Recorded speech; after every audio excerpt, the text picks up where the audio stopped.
হরে কৃষ্ণ। প্রিয় কৃষ্ণ ভক্তবৃন্দ, আশা করি ঈশ্বরের কৃপায় আপনারা সকলেই ভালো আছেন। আজও আমি আপনাদের মাঝে উপস্থিত হয়েছি আরও নতুন কিছু তথ্য আপনাদের শ্রবণ করানোর উদ্দেশ্যে। তো আসুন শ্রবণ করা যাক। রাধে রাধে। জানেন কি, ভগবান আমাদের মুখমণ্ডল ও ঠোঁট দুটোকে ধনুকের মতো কেন গড়েছেন? বাস্তবে তার পিছনে শুধু নকশারি খেলা নয়, আছে এক গভীর তাৎপর্য।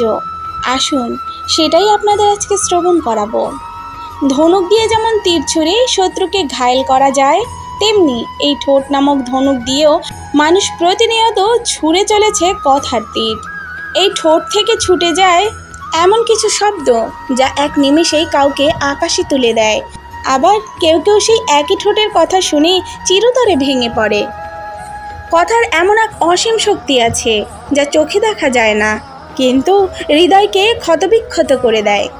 শুধু একটা কথা, তুই কিছুই পারবি না, এই একটা বাক্য কত মানুষকে ভেঙে দেয়। আর একটা কথা, তুই পারবি, আমি বিশ্বাস করি, এই কথাটাও কাউকে নতুন জীবন দিতে পারে।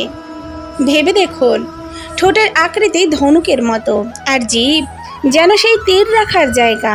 আর আমাদের মস্তিষ্ক হলো সেই অদৃশ্য তীরন্দাজ যে ঠিক করে কখন কোন তীর ছোড়া হবে, ভালোবাসার নাকি ঘৃণার, সাহসের না অপমানের।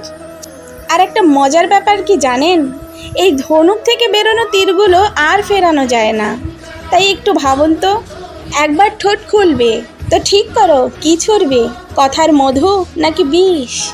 ভগবান আমাদের মুখ দিয়েছেন আশীর্বাদ করার জন্য, উপহাস করার জন্য নয়, ভালোবাসা ছড়ানোর জন্য, ঘৃণা নয়। আর মানুষ হয়েছ তো, তাহলে ঠোঁট দিয়ে তীর ছোড়ো, কিন্তু লক্ষ্য যেন হয় কারো হৃদয় ভাঙা নয়, গড়া। ঠোঁটের ধনুক শক্তিশালী, কিন্তু সবচেয়ে বড় যুদ্ধটা হয় ভিতরে। তীর ছোড়ার আগে ভাবা, সেটাই আসল বীরত্ব। রাধে রাধে। এটা অনেকের হয়তো জানা আছে, আবার অনেকের জানা নেই। যাদের জানা আছে তারা ইচ্ছে করলে আবার শুনতে পারেন, আর যাদের জানা নেই তারা অবশ্যই মনোযোগ দিয়ে শুনবেন এবং এটি কেমন লাগলো সেটা আমাকে কমেন্ট করে জানাবেন।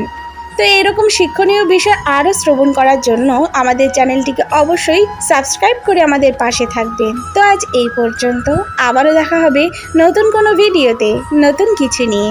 ততক্ষণ পর্যন্ত ভালো থাকবেন, সুস্থ থাকবেন।